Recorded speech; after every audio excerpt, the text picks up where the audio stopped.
하나님께서 우리를 사랑하시고 하나님께서 우리를 보실 때 이 괘씸한 놈 이런 눈빛이 아니고 사랑스러운 눈빛, 또 우리를 불쌍히 여겨주시는 그런 눈빛과 마음으로 우리를 대하여 주시고 바라보아 주시는 것이 얼마나 다행이고 얼마나 행복한지 모릅니다.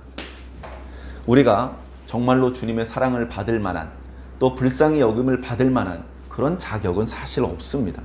우리는 하나님께서 이 괘씸한 놈이라고 말씀하셔도 할 말이 없는 죄인들입니다. 그러나 아무 자격도 없는 우리를 아무 이유 없이 사랑하여 주시고 그 죄의 형벌에서 벗어져 나올 수 있는 길을 알려주시는 하나님의 사랑은 인간의 어떤 이 탐욕스러운 그런 속성으로는 가늠이 안 되고 믿어지지가 않고 이해가 안 되는 그런 사랑입니다.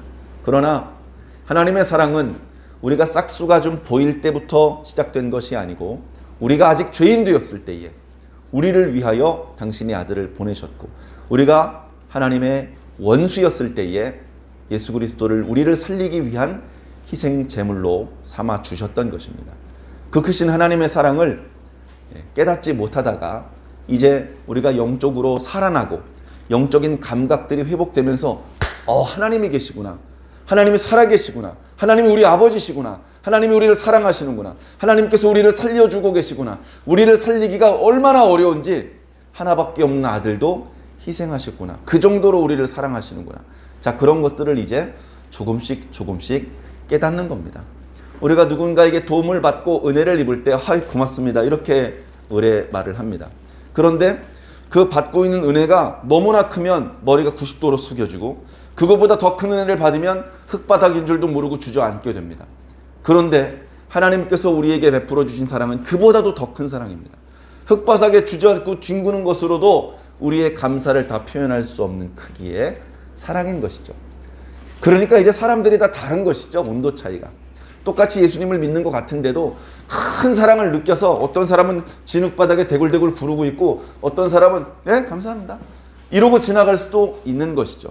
그것은 하나님께 받고 있는 은혜의 차이가 각각 다르기 때문이 아니고 그 은혜를 깨닫는 수준이, 그 강도가 조금씩 개인별로 다르기 때문에 그런 건데요. 아무쪼록 저와 여러분들의 믿음은, 저와 여러분들의 영적인 감각은 아주 활짝 깨어서 아주 민감해서 하나님께서 우리에게 베풀어 주신 사랑의 크기를 충분히 이해하고 그 뜨거움을 충분히 느끼고 그리고 우리를 향해서 베풀어 주신 하나님의 은혜의 크기에 어울리는 감사를 표현할 수 있는 저와 여러분들이 되기를 바랍니다. 장로님께서 기도하신 것처럼 이제 봄이 되어서 만물이 이제 소생하고 있다는 느낌을 받습니다. 우리 교회는 해가 그렇게 많이 들지 않아서 창가에다 화분을 이렇게 두면서 몇 개를 이제 키우고 있는데 그 중에서도 새 싹이 나고 새순이 나고 있습니다. 얼마나 이쁜지 모릅니다. 겨울철 내내 거의 움직이지 않고 가만히 있었거든요. 그래도 죽지는 않았습니다. 입이 퍼릇퍼릇하고 물을 주어도 계속해서 그 물을 흡수하면서 잘 살아있는 것은 알았지만 어쨌든 새로운 싹을 내지 않으니까 그냥 멈춰있는 것처럼 보였거든요. 그런데 이제 날이 따뜻해지니까 알려주지 않았는데 어떻게 알았는지 너도 나도 새싹, 새잎, 새순, 자구들을 내고 있습니다. 얼마나 이쁜지 몰라요. 그런데 그런 화분에 있는 새싹을 보면서 기뻐하면서도 뒤통수가 서늘하다고 할까요? 그런 느낌을 받습니다. 왜냐하면 이 미물들, 저 식물들이 말도 못하고 자기 마음대로 움직이지도 못하고 그런 미물들도 싹을 내야 될 때를 알고 게으르지 않게 속에서 일을 해서 때가 됐을 때 딱 새싹과 새순을 내고 있는데 오늘 이런 만물의 영장이라고 하는 우리들은 우리들의 때를 알고 있는가? 지금 내가 무슨 일을 해야 될 때인지, 내가 어디로 가야 되고 누구를 만나야 되고 무슨 말을 해야 되고 어떤 열매를 만나야 되고 맺어야 되고 어떤 인간으로 살아야 되고 그거를 알고 있는지, 그 일을 알고 있고 그 일을 해야 될 때를 알고 있고 그래서 지금 준비하고 있는지 부끄럽기 그지 없습니다. 아무 생각이 없는 바보처럼 살고 있다. 그런 생각이 들 정도입니다. 핑계가 좋죠. 날이 춥잖아. 사회적 거리두기가 강화된대잖아. 아직도 400명이 넘는대잖아. 코로나19가 올해 연말까지는 계속 된다잖아. 그런 말에 숨어서 우리가 정말 해야 되는 일도 하지 않고 할 수 있는 일도 하지 않고 있다면 우리가 저 미물들에 비하여 무엇이 더 나은 것입니까? 우리는 과연 가장 최선을 다하고 있습니까? 우리는 그래도 약간의 자부심은 있습니다. 우리가 다 구제하고 다 선교를 해서 다 예수님을 믿게 만들지는 못했지만 그래도 어쨌든 우리는 은혜를 입고 까막눈이지만 아직도 하나님의 은혜를 조금씩 깨달아 가면서 우린 하나님께 가고 있습니다. 그래서 오늘 주일날 신앙 없는 사람들한테는 그냥 휴일일 뿐인데 늘어지게 늦잠을 잘 수도 있고 어디 여행을 다닐 수도 있는데 다 제쳐놓고 교회에 왔습니다. 다 제쳐놓고 핸드폰으로라도 말씀을 듣기 위해서 나름대로의 정성을 쏟고 있습니다. 그런데 그런 우리들이 정말로 하나님 앞에 내가 그래도 좀 하지요? 라고 말할 정도인가? 우리는 항상 우리 자신을 엄밀하게 살펴볼 필요가 있습니다. 무대에 설 일이 없는 사람은요, 거울 볼 필요가 없어요. 무대에 설 일이 있는 사람은요, 거울 보는 시간이 많습니다. 자기 혼자 거울을 보는 걸로 부족해서 옆에 스태프들이 있어서 이쪽도 봐주고 이쪽도 봐주고 자기가 보지 못하는 부분까지 단정하고 깔끔하게 아름답게 그렇게 단장을 도와줍니다. 우리가 우리 자신을 그렇게 단장해야 됩니다. 우리가 우리 자신에 대해서 괜찮아 하다 보면 노숙자처럼 되는 거예요. 신앙의 어떤 영적인 모습이 씻지도 않고 제대로 먹지도 않고 대충 사는 그런 모습으로 전락할 수도 있습니다. 그러나 그런 모습이 되고 싶어서 예수를 믿기 시작한 사람은 없을 겁니다. 우리 다 정신을 차리고 깨어있고 같은 신앙인이라면 더 멋있는 신앙인, 같은 신앙인이라면 진짜 신앙인, 같은 신앙인이라면 사람들끼리 인정받는 정도가 아니고 하나님께 인정을 받는 신앙인이 되기 위해서 날마다 분발해야 될 것입니다. 그래서 우리는 자기 자신에게 대하여 너무 너그러우면 안 됩니다. 자기 자신에 대해서 엄밀해야 됩니다. 자기가 만든 기준에 대하여 부합하다고 만족하면 안 됩니다. 하나님께서 세워놓으신 기준에 부합하기 위해서 몸부림을 치는 것이 그것이 건강한 신앙인의 모습이겠죠. 그런 관점에서 성경을 보신다면 또 많은 유익이 되실 줄로 믿습니다. 오늘 말씀 예수님께서 예루살렘에 입성한 이후에 벌어졌던 사건 중에 하나입니다. 누가복음과 달리 누가복음은 9장에 예수님께서 갈릴리에서 예루살렘을 향해서 이동을 하십니다. 장장 10장에 걸쳐서 예수님께서 갈릴리에서 예루살렘으로 이동하는 과정 중에 일어났던 사건들, 베풀어 주셨던 말씀들이 자세히 기록되고 있죠. 거기에 비하면 마태복음에서는 19장에 예수님께서 이제 예루살렘으로 가기로 결심을 하셨고 드디어 갈릴리를 떠나서 유대 땅으로 향하셨다라고 기록을 하더니 벌써 21장에 도착을 하셨습니다. 복음서마다 조금씩 강조점이 다른 것이죠. 자, 어찌되었건 예수님께서 예루살렘에 도착을 하셨습니다. 예루살렘에 뭐하러 가셨을까요? 친지 만나러 갔을까요? 장사하러 오셨을까요? 놀러 오셨을까? 말씀 전하러 가시는 것이죠. 당신의 사명을 감당하러. 예수님께서 예루살렘에서 하시려는 일은 뭐냐? 물론 병자도 고치시고 말씀도 전파하시는데 가장 핵심적인 사명은 제사장들과 서기관들한테 붙잡히는 겁니다. 그들에게 혹독한 고난을 당하시는 것이고 죽음을 당하시는 것입니다. 그것도 그냥 죽으면 안 됩니다. 십자가에 달려 죽으셔야 됩니다. 그리고 제3일에 다시 살아나시는 일, 그 어려운 일을 감당하기 위해서 예수님은 예루살렘에 가시는 겁니다. 제자들이 주는 그리스도시여 살아계신 하나님의 아들입니다 라고 올바른 신앙 고백을 하자 예수님께서 드디어 사실은 나 이번에 예루살렘에 올라가면 혹독한 고난을 당하고 심지어 죽어야 돼, 이런 말을 처음 꺼내기 시작하셨습니다. 그러니까 사실은 예수님께서 그 전부터 자신이 어떤 일을 당하게 될지 알고 계셨습니다. 제자들을 보니까 그 얘기를 있는 그대로 꺼냈다가는 믿지도 못하고 오히려 근심하고 오해할 수 있을 것 같아서 그걸 마음속에만 담고 혼자 기도하고 계셨습니다. 그런데 사람들이 나를 누구라고 하느냐? 너희는 나를 누구라고 하느냐? 주는 그리스도시요 살아계신 하나님의 아들입니다. 이제 얘기해줘도 되겠구나 해서 얘기를 해주었습니다. 그랬더니 베드로가 뭐라 그럽니까? 주님 안 됩니다. 아무도 주님을 죽게 내버려두지 않고 우리가 막아드리겠습니다. 사탄아, 내 뒤로 물러가라. 너는 나를 넘어지게 하는 자로다. 너는 하나님의 일을 생각지 않고 사람의 일을 생각하는구나. 그런 책망을 들은 것이죠. 신앙 고백은 올바로 했지만 예수님의 제자들의 믿음도 아직도 성장해야 될 여지를 많이 남겨놓고 있는, 아직은 작고 연약한 수준이었던 것 같습니다. 제자들의 믿음이 그런 정도인데 오늘 우리들은 어떻습니까? 어깨에 힘주고 콧대 세우기엔 아직 멀었죠? 늘 겸손하시기를 부탁을 드립니다.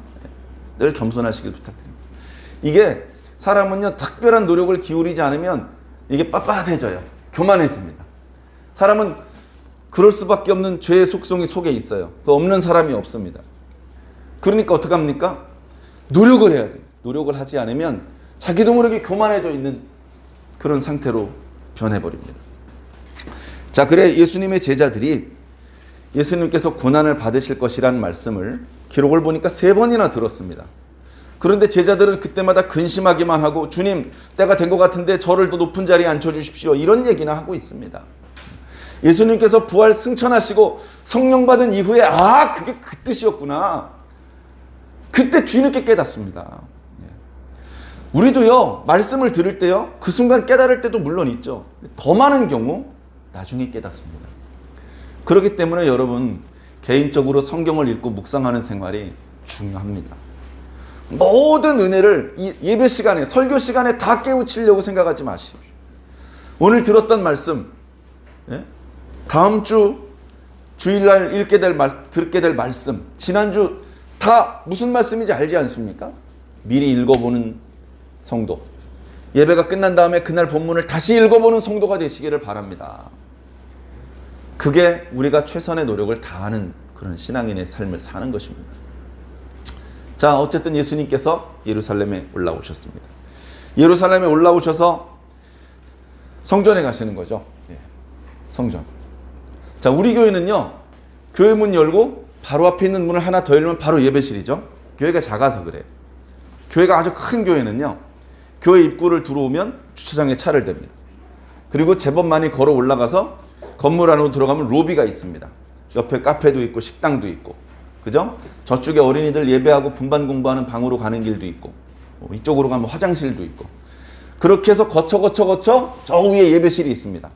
예배실 문을 열고 비로소 거기가 예배당입니다.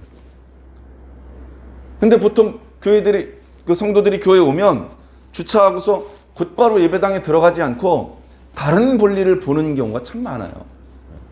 교회 와가지고 주차를 한 다음에 화장실 용도만 얼른 보고 다시 주차장에 차 빼가지고 나가버리는 그런 분도 있고, 교회에서 차 주차는 그냥 커피만 마시고 가는 그런 분도 있는 것 같은데, 그러시면 안 됩니다.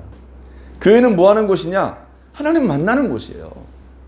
하나님을 만나서 예배드리기 좋은 환경을 만들어 놨고요, 예배 시간이 아닌 시간에는 기도하기 좋은 환경을 만들어 놓은 겁니다. 그것도 예배도 안 드리고 기도를 안 드릴 거면 많은 비용을 들여서 이렇게 큰 공간을 뭐하러 만들어 놓습니까? 교회 오면 기도해야 되는 거예요. 작은 교회도 마찬가지입니다. 교회 와서 문 여니까 예배실이네. 예배실 들어오면 예배 드린 겁니까? 아니잖아요. 예배실에 들어왔으면 자리에 앉아서 기도해야죠. 요즘 얼마나 좋은지 몰라요. 무릎 꿇고 기도하라고 안 하잖아요. 옛날엔 다 서서 예배 드렸습니다. 어디서 앉아서 예배를 드려요?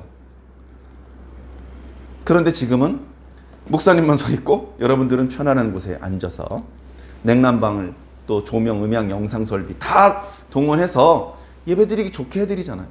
그럴수록 여러분들은 마음을 더 하나님께 집중해야 됩니다. 목사님을 만나러 온 게 아니고 하나님을 만나러 온 것이기 때문에 목사님을 만나는 건 쉽지만 하나님을 만나는 건 어렵잖아요. 준비도 해야 되고, 그리고 정성을 모아야 하나님을 만난 보람이 있습니다. 기껏 하나님 만났는데 야단만 된탕 맞고 가면 그게 무슨 보람이 있습니까? 하나님께 불쌍히 여김을 받고 용서를 받고 내 소원이 하나님께 연락되어서 내가 성취를 할 수 있어야죠. 하나님을 만나는 것이 쉬운 일이 아닙니다. 모 아니면 도란 말이 있죠.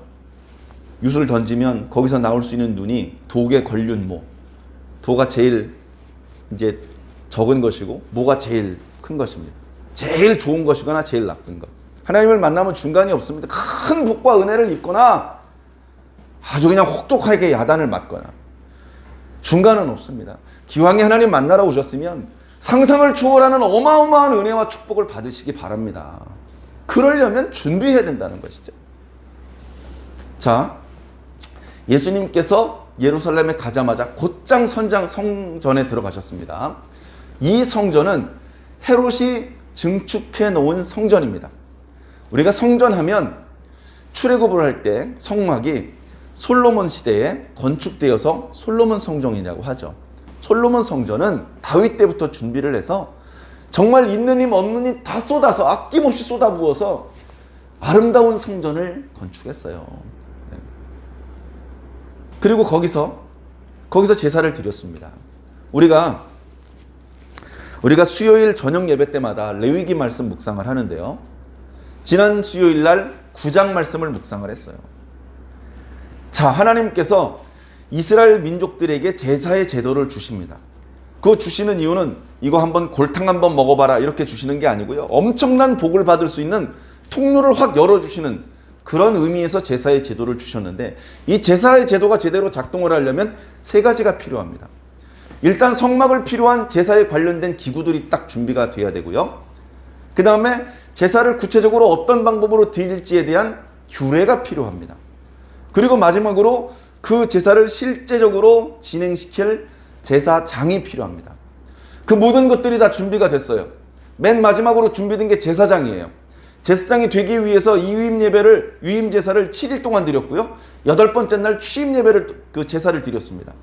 그것까지 다 끝나자 이제 모세가 아니라 아론이 첫 번째 대제사장으로서 백성들에게 손을 들고 축복을 해줍니다. 모세와 아론이 함께 성소에 들어가서 하나님께 기도하고 나와서 같이 손을 들고 백성들에게 축복을 해주는데, 그 순간 하나님께로부터 불이 나와서 제단 위에 있던 제물을 태워버렸습니다. 하늘에서 불이 떨어지는 게 엘리야 때 한 번만 있었던 게 아니에요. 하나님께서 당신의 존재감, 내가 살아있다, 내가 너희들을 보고 있다, 지금 너희들이 하는 것들이 내 마음에 흡족하다, 이런 응답으로서 불을 던지신 적이 종종 있습니다. 다윗 때도 그랬고요, 솔로몬 때도 그랬습니다. 엘리야 때도 그랬고요. 우리들의 예배를 통해서도 하나님께서 불을 내려주셨으면 좋겠습니다. 그 불은 구약시대에 보였던 눈으로 볼 수 있는 불, 정말로 나무 토목을 발화시킬 수 있는 그런 불이 아니어도 좋습니다. 어쩌면 그런 불은 오히려 위험하다고 생각하실 수도 있습니다. 근데 그 불, 나무를 발화시킬 수 있는 불보다 더 좋은 불, 성령의 불이 우리들의 마음과 영혼 속에 활활 타올라서 영혼이 꺼지지 않았으면 좋겠습니다. 그런 불을 받는 시간이 예배 시간이겠죠. 자, 그런 불이 떨어지는 장소가 성전입니다. 그래서 성전으로 가는 겁니다. 예수님께서 성전에 가셨습니다. 말씀드렸던 대로 솔로몬의 성전이 바벨론에게 침공을 당했을 때 느부갓네살에 의해서 거의 철저히 파괴됐습니다. 거의 그 흔적을, 이게 대충 여기가 성문터였지 이런 걸 가늠하기 어려울 정도로 박살이 났어요. 박살이 나고, 우리가 잘 아는 것처럼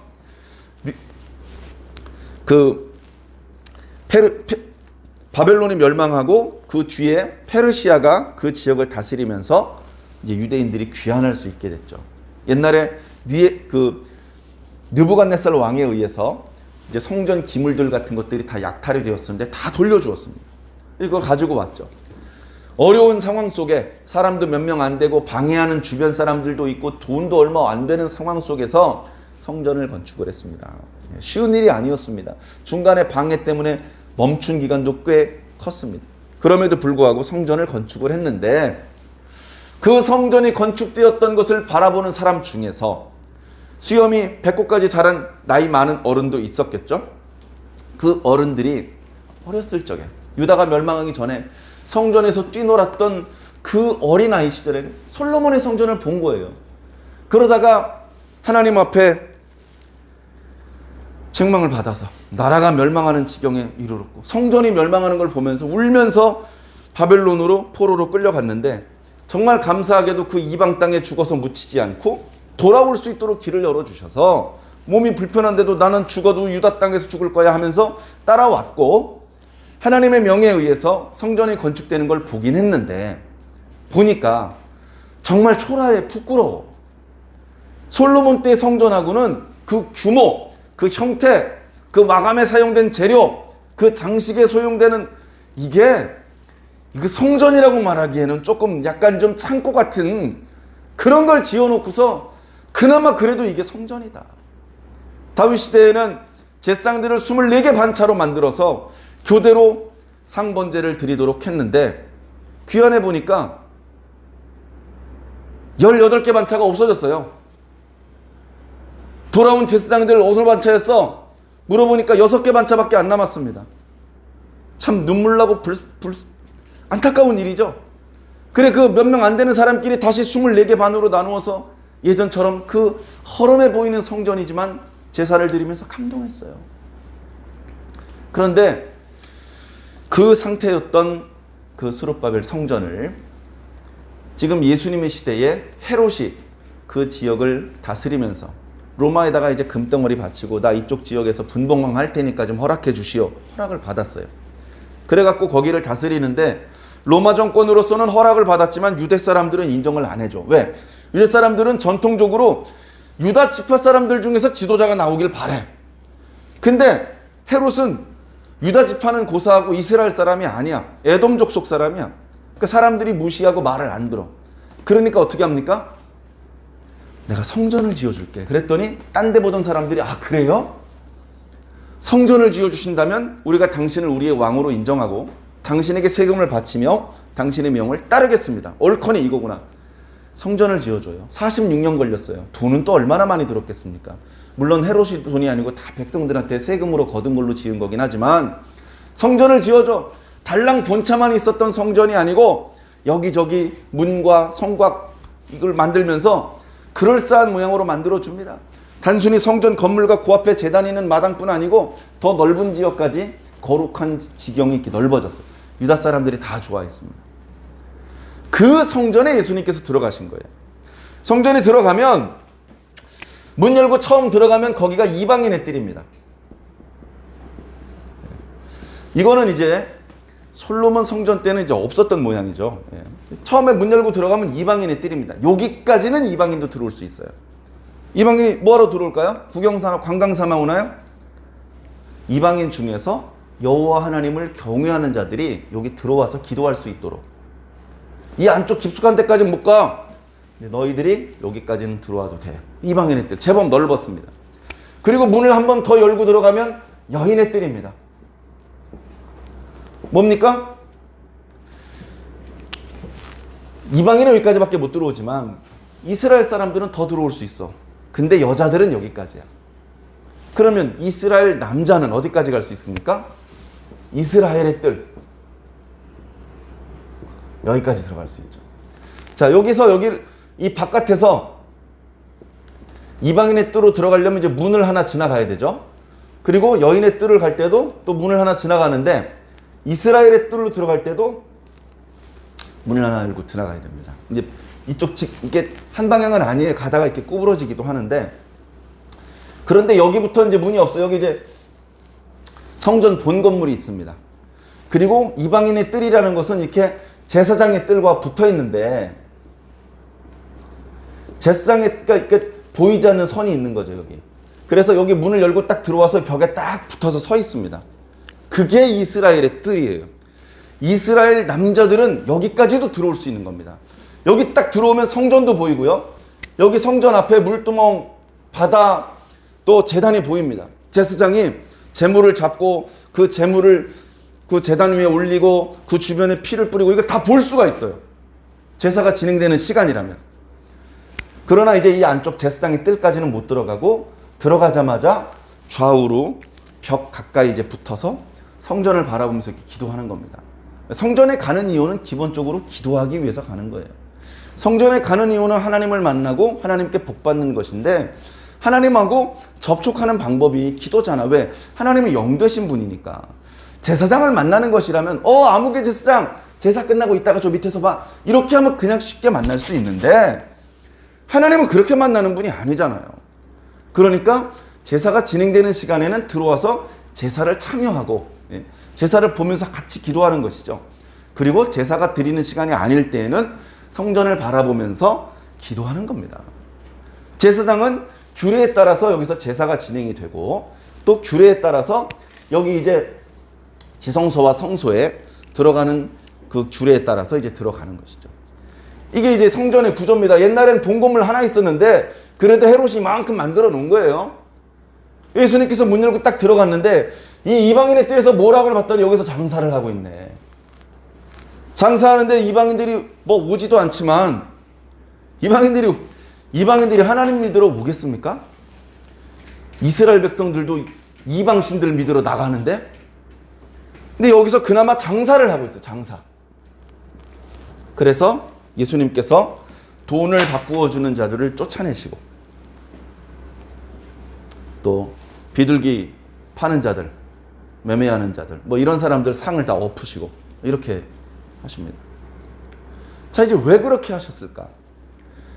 자, 최대한 좋게 생각해 보려고 노력을 해봤습니다. 제가 왜 성전에서 돈을 바꾸어 주고 여기서 비둘기 같은 걸 팔까? 자, 이런 것이죠. 자, 이스라엘에는 절기가 많이 있습니다. 성경에 하나님께서 규례로 주신 절기만 3개가 있어요. 무교절과 칠칠절과 수장절.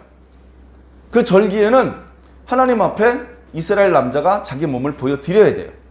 중요한 절기죠. 맨몸으로 가겠습니까? 제물을 들고 가는 것이죠. 그 절기에 일주일 동안 어떤 제물을 몇 마리를 바치고 이 규례가 다 성경에 있습니다. 그렇게 중요한 절기니까 이제 가야 되는데 시간이 많이 지나니까 잘 안 가요.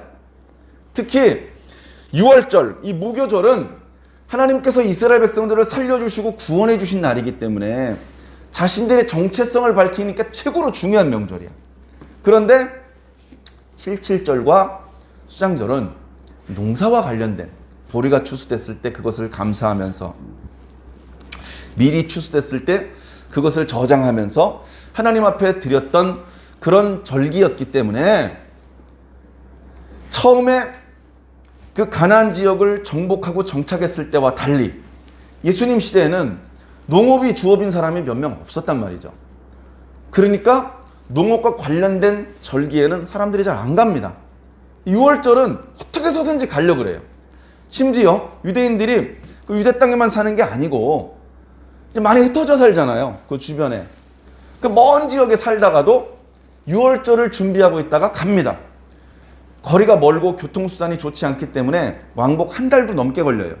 1달도 넘게 자기 집을 내버려 두고 경제활동도 하지 않고 많은 경비가 드는 것을 감수하고 예루살렘 성전에 가는 겁니다.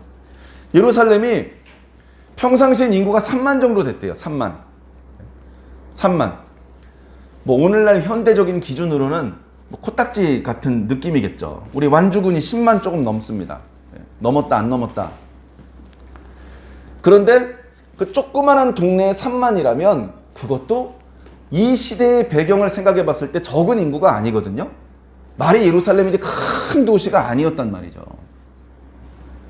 그런데 6월절이 되면 인구가 18만이 됩니다.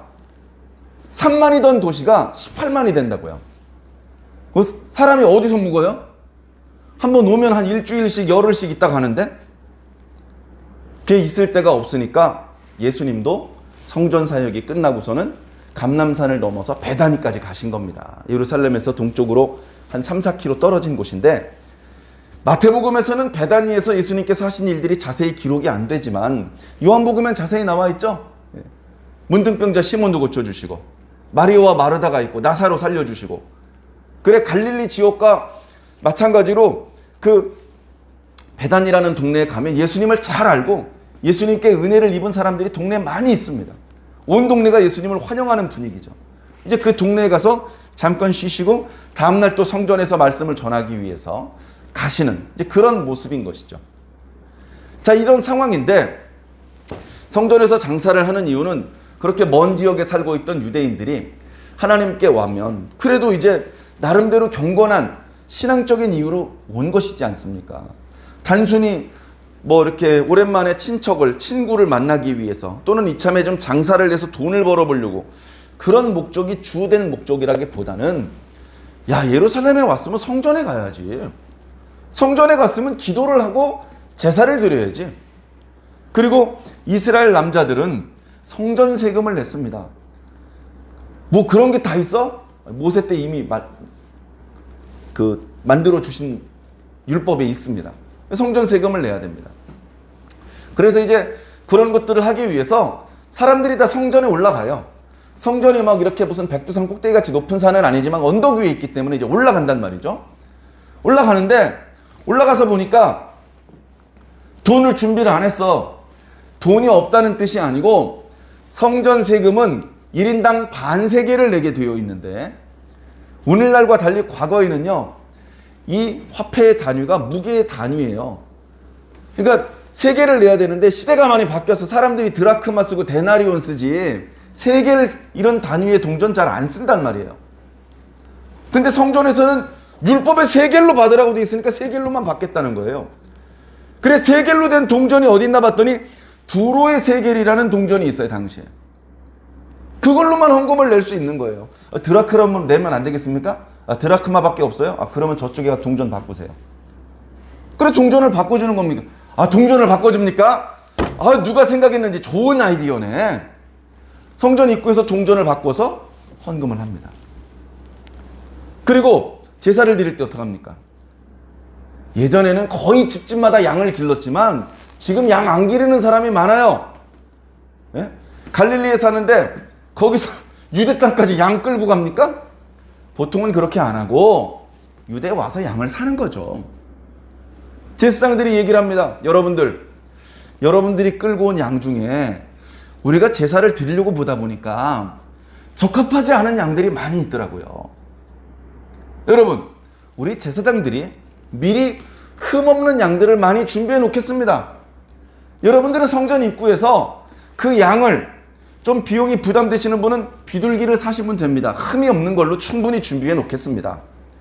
아이고 감사하네. 참 애 많이 쓰시네. 멀리서 오는 우리 유대인들 하나님께 예배드리기 편하게 준비 많이 하셨네. 고맙습니다. 이렇게 좋은 의도에서 시작됐을 거예요. 틀림없이. 좋은 의도에서. 그런데 이게 아차하는 순간에 변질되는데 어느 정도로 변질됐냐면 예수님이 보니까 딱 강도야. 강도. 두로의 세겔이 일반적으로 사람들이 쓰는 데나리온이나 드라크마로 환전을 하면 얼마 딱 나오는데 여기서 더 비싸게 바꿔줘요. 더 비싸게. 우리도 은행 가서 달러 환전할 때 정확하게 이렇게 바꿔주지 않고요. 살 때하고 팔 때 가격이 다르죠? 그러면서 그 정도는 은행이 뭔가 수고하는 게 있으니까 이해해 하면서 그 마진을 은행한테 띄워주잖아요. 근데 그렇게 이해할 수 있는 선을 넘어서 이 장사하는 사람들이 어마어마한 풍리를 취하는 겁니다. 하나님 앞에 제사를 드리고 싶은데 제물을 준비할 일이 할 능력이 없어서 어떻게 산비둘기 한 마리를 잡았어. 야, 나 올해는 그냥 공치지 않고 하나님 앞에 진짜 오랜만에 제사를 드릴 수 있겠구나. 그래가지고 가져가면 그 비둘기는 안 돼. 여기서 사야 돼. 근데 이 성전에서 파는 비둘기는 다른 데서 파는 비둘기보다 5곱절 10곱절이 비쌉니다. 그러니까 사람들이 하나님께 예배하러 기도하러 부푼 마음으로 그래도 내가 이렇게 만리타양까지 떠나왔는데 장사들이 잘 된 거 보면 하나님의 은혜야. 하나님께 이번 6월절에 가서 감사해야지. 이런 선한 마음으로 교회에 와가지고 성전에 와가지고 상처가 다 되는 거예요. 이놈의 새끼들 다 도둑놈의 새끼들이구만. 그러니까 예배를 안 드릴 수는 없고 그 사람들한테 요구하는 대로 다 해주고 대충 제사를 지내고 얼른 나와버립니다. 성전에서. 아, 그 도둑놈 새끼들. 아이고, 예루살렘도 옛날 같지 않아? 이러면서 저자로 나와서 술 마시다 가는 거예요. 원래 명절은 사람들이 성전에 올라오면 안 나가려고 그래야 돼. 안 나가려고. 이 유대인의 뜰이 좁으니까 여인의 뜰, 이 이방인의 뜰까지 이스라엘 사람들로 꽉 차서 하나님 앞에 제사 드리는 걸 보지 못하는 사람은 피어오르는 연기라도 보면서 눈물을 닦아야 되거든요. 근데 가르침을 뱉으면서 나가는 유대인들이 많아지는 시대. 예수님께서 묵고할 수 없죠. 이것은 하나님께 예배를 드리는 것을 도와주고 더 편하게 오직 하나님께만 집중할 수 있게 도와주는 그게 아니고 도둑놈 새끼들이라는 거예요. 내 집은 만민이 기도하는 집이다. 그렇게 일컬음을 받게 될 것이다. 라고 기록되어 있는 말씀처럼 그렇게 성전이 작동되어야 하는데 아차하는 순간에 본래 좋은 의대로 출발했는지는 모르겠지만 결과적으로는 강도의 수굴이 되어버리고 말았다. 내버려 둬도 됩니까? 안 됩니까? 성전은 거룩한 곳으로서 이 성전으로부터 거룩한 것이 주변으로 흘러 넘쳐야죠. 죄가 있는 사람도 성전에만 오면 깨끗해지고 그 깨끗해진 사람 때문에 그 주변 사람들이 또 깨끗해지고 그렇게 선한 영향력이 주변으로 흘러 넘쳐서 이스라엘 사람들뿐 아니고 이방인들조차 여호와 하나님을 경배하는 그런 모양으로 나가야 되는데 웬걸 세상에 더럽고 추잡한 것이 성전 앞마당까지 들어와 버렸습니다. 그래서 성전은 더 이상 세상을 치료하는 치료자의 역할이 아니고 성전조차도 하나님의 심판의 대상이 되고 마는 것입니다. 어쩌면 성전이 하나님께서 청소해야 될 가장 더러운 쓰레기가 되는지도 모릅니다. 다른 쓰레기가 내는 악취는 견딜 수 있는데 저 성전에서 나는 냄새는 내가 참을 수가 없다. 누가 저 성전 문을 좀 닫아줬으면 좋겠다. 너희들이 바치는 그 제사의 냄새가 내 코를 자극시키는 연기다. 너무 괴롭다. 제사를 드리면서 동시에 악을 행하는 너희들의 모습을 내가 견딜 수 없도다. 이미 이스라엘과 유다가 멸망하기 전부터 하나님께서는 많은 선지자들을 통해서 그렇게 당신의 심정을 알려주셨지만 조금도 좋아지지 않았습니다. 저는 이 말씀들을 읽으면서 오늘 우리들은 어떤가? 오늘 우리들은 지금 이렇게 예배를 드리고 있죠.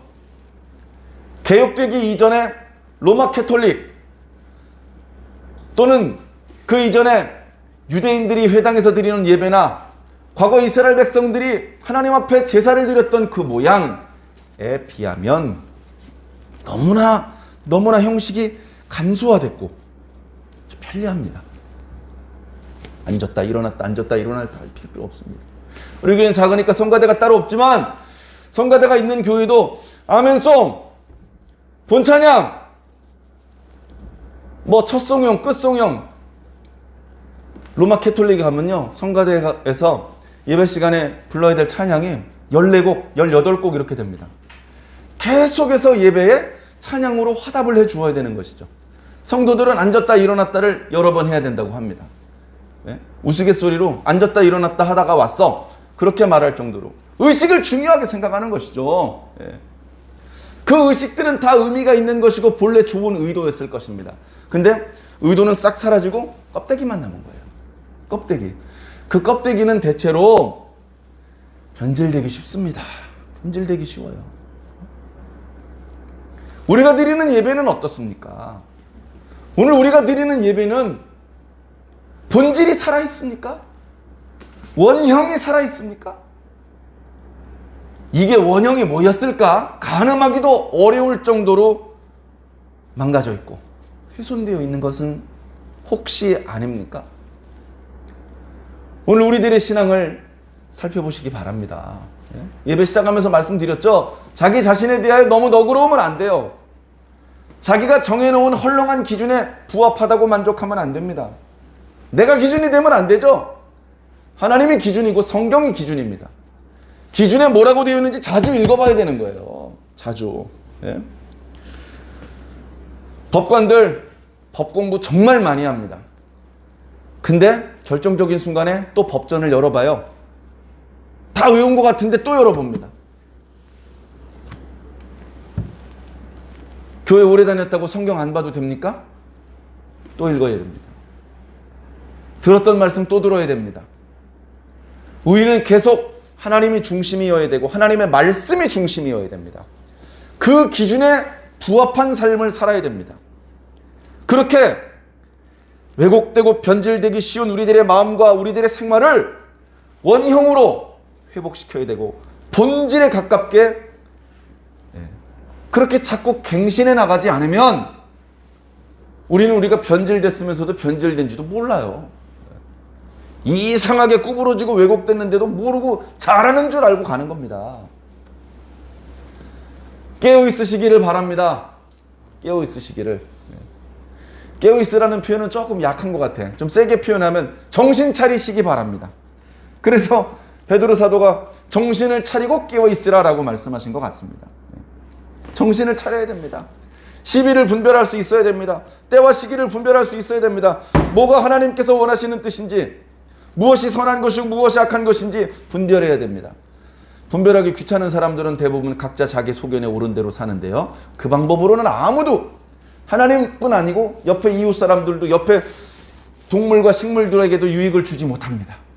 다 망하는 길입니다. 정신을 차리고 깨어서 하나님의 길을 가야 됩니다. 미물들도 때가 되면 싹을 틔울 줄 아는데 우리 그리스도인들은 이 시대에 무슨 일을 해야 되며 어떤 내용으로 기도해야 되며 내가 이 세상을 향해서 어떤 역할을 해야 될지 모르고 있다면 더 분발해야 됩니다. 더 가르침을 받아야 됩니다. 더 깨우쳐야 됩니다. 내가 깨우친 것이 긴가민가 하면 전력질주할 수가 없습니다. 아, 확실하구나! 그럼 확실일 때 체중을 실을 수가 있고 전력질주를 할 수 있는 것이죠. 사랑하는 형제 여러분, 뛸지 말지, 아이고 이거 뭐야, 지금 뛰는 시간이야, 멈추는 시간이야, 이렇게 발을 동동 구르지 마시고 말씀을 들으시기 바랍니다. 신호등이 빨간불에서 파란불로 땡 바뀌었으면요, 교차로 맨 앞줄에서 대기하고 있다가 신호를 기다리고 있다가 직진을 해야 될 건 아닙니까? 근데 가야 될지 말아야 될지 모르고 있으면 뒤에서 빵빵거리고 난리잖아요. 자기만 힘든 게 아니라 다 힘들게 하는 거예요. 그러니까 야, 이거 뭐 하는 시간이야? 뒤에 앉아있는 꼬맹이한테 물어보지 말고 신호등을 보면 됩니다. 신호등은 그래서 장애물에 가리지 않게 한가운데 떠있게 그렇게 만들어 놓은 거예요. 예수님이 숨어 계시지 않습니다. 성경을 숨겨놓지 않았습니다. 이미 다 공개되었고 이미 다 알려주셨습니다. 너만 그걸 모르고 헤매는 거야. 사랑하는 성도 여러분, 주님께 어찌하여 그렇게 믿음이 작으냐, 이런 책망은 이제 그만 들으시고 날마다 주님의 말씀을 듣고 주님의 뜻을 헤아리고 그 뜻을 실천할 수 있는 진짜 신앙인이 꼭 되기를 바랍니다. 여기서 장사하는 사람들이 선한 의도였다, 변질된 게 아니었다면, 그랬다면 대제사장들과 서기관들이 예수님을 바라보면서 분노하지 않았겠죠. 영적으로 깨어있는 사람들이니까, 예수님이 어떤 분인지 알아볼 수 있는 사람들이니까. 그러나 그들은 완전히 망가져 있는 사람들이었습니다. 빛이 왔을 때 어둠이 깨닫지 못하더라 하는 그 어둠에 속했던 사람들입니다. 그래서 어린아이들이 예수님을 찬양할 때에 그 어린아이들의 찬양은 마땅한 것이었는데, 성령의 감동을 따라서 한 찬양이었는데, 그 어린아이들이 예수님을 향하여 찬양하는 내용을 듣고 이 제사장들은 분노를 합니다. 이거 어떻게 된 겁니까? 어디에 소속된 자입니까? 하나님의 아들이 성전에서 찬양받는 게 뭐가 이상합니까? 근데 그 꼴을 견딜 수가 없어 분노를 합니다. 예수여, 저 어린아이들 말하는 걸 듣느냐? 들으면 좀 못하게 금지해야지. 네가 받을 찬양이 아니잖아. 넌 나사렛 출신 선지자일 뿐이잖아. 그렇게 예수님을 업신여겼죠.